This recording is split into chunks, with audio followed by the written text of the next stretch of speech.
this tutorial. Here, they're requesting for our Twilio account SID. So here, I'm going to paste that. Next, they're asking for our Twilio auth token. I'll subsequently paste that here. Now, they're asking for the Twilio phone number.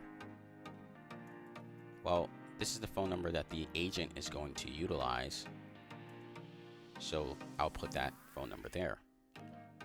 At this point, we'll move over to the right side, and they're asking for our LiveKit project URL. I'll go ahead and paste that there. Next, they're asking for our LiveKit SIP URI.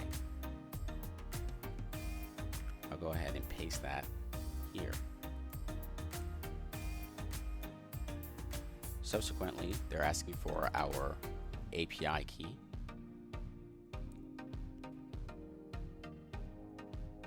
I'll go ahead and paste that here. And now, finally, they're asking for our API secret from LiveKit. I'll paste that here. At this point, you can hit the button Save Credentials. Awesome. So my credentials have been saved, and now I can proceed to the next step. It's going to ask us for the Twilio trunk setup. Now during this portion, I'm going to go ahead and enter what I want my trunk name to be. So I'm going to say Live Telephony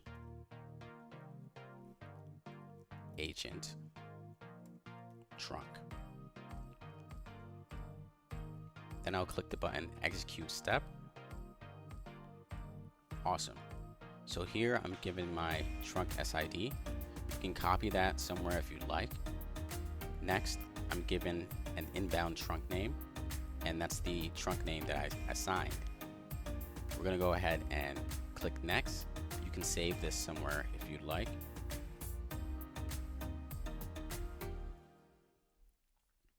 Here, we're just confirming the phone number that we're going to utilize, and this is the phone number that we entered earlier. So we'll go ahead and click Execute Step. Now during this step, it essentially is going to assign that inbound trunk to this phone number. So I'll click Execute Step. Amazing. So this step has now been completed successfully, and I'll click the Next button.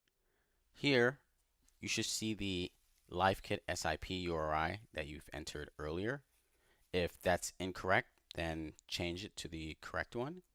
At this point, I'm going to click the Execute Step button. Amazing. So that has been configured and integrated into Twilio at this point. There's just a few more steps left and we're done. During this step, we're going to create our LiveKit trunk configuration.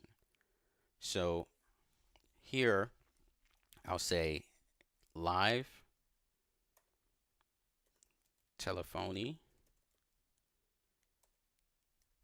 Agent Trunk. And then I'll click Execute Step. Amazing. So our trunk has been created successfully. Now I'll click Next. Here, I'm going to be asked to create what's called a dispatch rule. So for the dispatch rule, I'll say Live Telephony Dispatch Rule. Then I'll click Execute Step. Amazing. So we've now created a dispatch. So we're almost all the way done. The last step here that we're going to do is configure the actual agent. So I'll go ahead and click Next. And now we have our agent configuration. If you haven't done so, enter your OpenAI credentials here. You can skip that if you're not utilizing OpenAI. Here you can name the actual agent. I'm going to name mine mgraph -telephony-agent. You can choose a personality or leave it out. We'll be able to configure that later on. And the voice that you'd like to use for now. And then the AI model. So just go with 4.0 for now, and we'll be able to customize that when we're playing around with the code later on, but I like to just go with the defaults here. Now also you can enter your own system prompt. I'm going to click "You are a documentation and journal assistant. When you answer the phone call, be polite and document everything needed for projects, appointments,